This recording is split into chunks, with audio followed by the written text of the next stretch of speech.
The Return of the Evil Demon.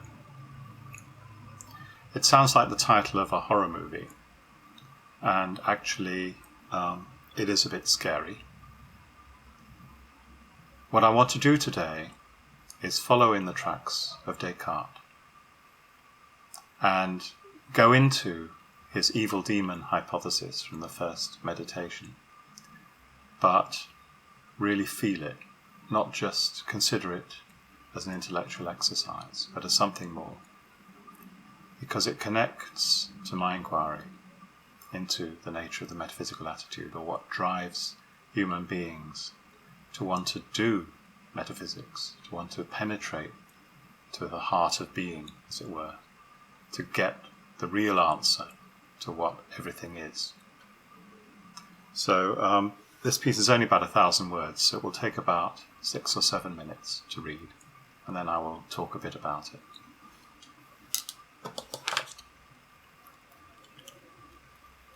Starts with a quote, a famous quote from Meditations. I shall suppose, therefore, that there is not a true God who is the sovereign source of truth, but some evil demon, no less cunning and deceiving than powerful, who has used all his artifice to deceive me. I will suppose that the heavens, the air, the earth, colours, shapes, sounds, and all external things that we see are only illusions and deceptions which he uses to take me in. Descartes, Meditation 1.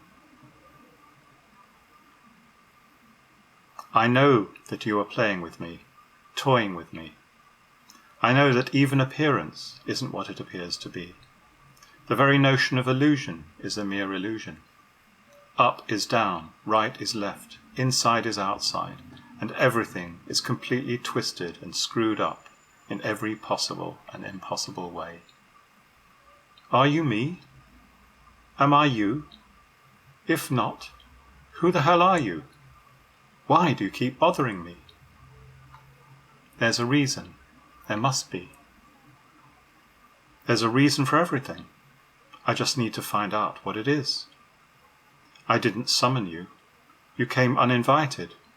And now that you are here, I can't see anything but you. In front of me, all around me, inside me. The alien, the monstrous. Am I the monster? Could I be?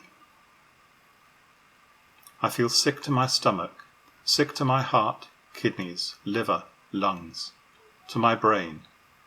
Most of all, my brain, that useless mass of bloodied tissue that has weighed me down, dragged me down every wrong path.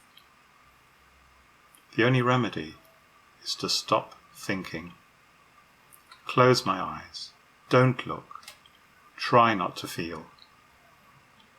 From now on, my fingers can do the work for me. Let them tap these keys as they will. Brain and senses disconnected. Suppose the evil demon. What is truth in the world of the evil demon? There are just 2 possible answers. Truth is whatever the evil demon says. The evil demon, not God, is the source of all truth. Or there is no truth. No statement is true or false, including the statement I have just made. To change truth to falsity and falsity to truth, that would be the ultimate power. Power to change the past or the future.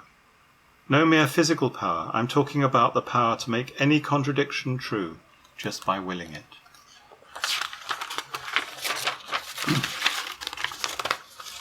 The power to turn reality into a dream. Truth. Who needs it? I can get by without truth. From now on I will make no claims. Words will still come out of my mouth, or sound in my head, or appear on this page. But I won't be claiming or asserting any statement. My words will simply be doing whatever words have the power to do, just as these plastic keys have the power to make letters appear on the screen in front of me, as if by magic. What have I lost? Nothing that I can see. I will still have this body, this desk, this computer, this room, this world. I can carry on just as before, spinning words for my own pleasure, or launching verbal missiles and watching them explode. Or suppose there is truth. Ah, but truth is just whatever the evil demon says. Why should I believe him? The evil demon is evil. But then again, why should I believe a good demon? Perhaps it is better for me not to know the truth. Wouldn't even God lie, if it were necessary? Even a perfect being has to function in, interact with, an imperfect world. The more I think about this, the more certain I feel that it doesn't matter either way. It doesn't matter if there is a God or an evil demon. It doesn't matter if there is truth or no truth. Chasing after truth is just a pointless game. Nothing real depends on it. Then what does matter? Does anything matter? Why, carry on. I am adjusting my mental attitude. Nothing more or less. Once my mental attitude is adjusted, I can get on with my life, free of the need for endless philosophical wrangling. Didn't Wittgenstein say something along those lines? It doesn't matter? What am I saying? If the evil demon exists, then what does that make me? The evil demon's toy. The evil demon's pet. Or if God exists, then I am just one of God's playthings. I prefer the evil demon. At least I know that it's just him and me. The evil demon needs me. The deceiver needs someone to deceive. I am not without power. In God's universe, the world of the good demon, I am nothing, or next to nothing. It's a point of view.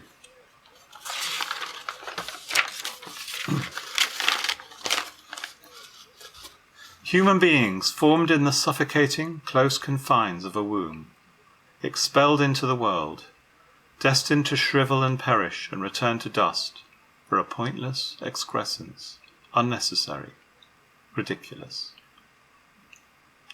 The greatest power a human being can wield is infinitesimal compared to the forces that shaped and continue to shape the universe. I read that once in some coffee table book. I feel the lack of power. I want more. I want to face the universe on equal terms. That's what metaphysics promised. The power of mind. Isn't that what Hegel said? Nothing can resist mind's quest for knowledge, armed with the awareness that human life is the very life and soul of the Absolute. It was all an illusion, a fairy tale, just some story for grizzled professors to chuckle over, learned scholars reverting to infancy. I am adjusting my mental attitude. I don't care what it takes. I don't care what the result will be, so long as the matter is finally settled.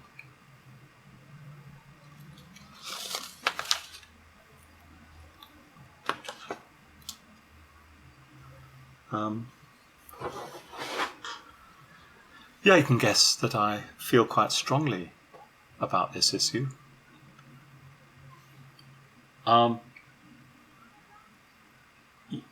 You've got to get the point that this isn't something that just hits anyone unawares. It's a state of mind that you get into when you ask certain questions, when you start becoming aware that there is being, that there's something that you don't know about the ultimate nature of things. When you get dissatisfied with ordinary knowledge, everyday knowledge, and of course scientific knowledge, the latest and greatest theories of science, they're all kind of mundane.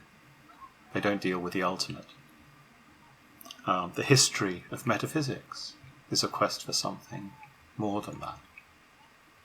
And as I said in my last video, materialism can be seen as a theory of the absolute. just as idealism is.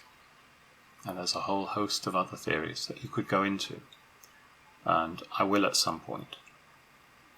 But I want to dwell on this because there seems to be, what is this about? This is a forensic inquiry. I am not treading the same path as Descartes or Hegel. I'm not somehow hoping that my theory is going to be better than the ones they put forward.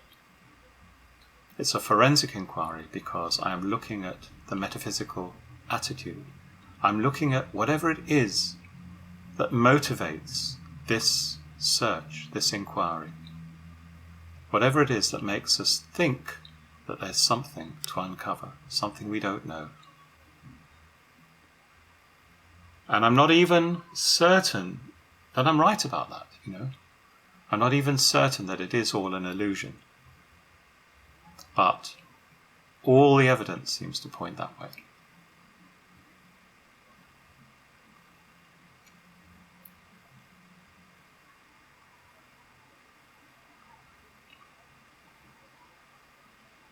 There is something deep.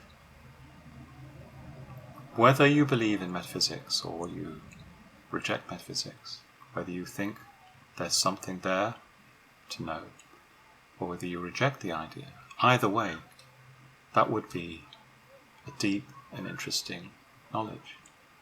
So I'm not being a kind of iconoclast. I'm not saying, let's just get rid of all this metaphysical rubbish.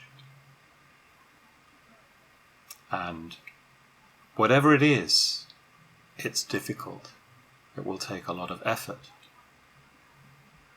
And I'm conscious of the fact that I'm only just starting out, just walking down that lovely forest pathway, with all the birds and the green leaves and the sun coming through the trees. And 2 or 3 weeks down the line I shall be, or whatever, treading the barren wastes of Mordor. Just to, for a popular illustration, because that's how it starts. It starts in a very nice way, and it gets more and more difficult and more nasty the deeper you get. So all I can say is, at this point, wish me luck.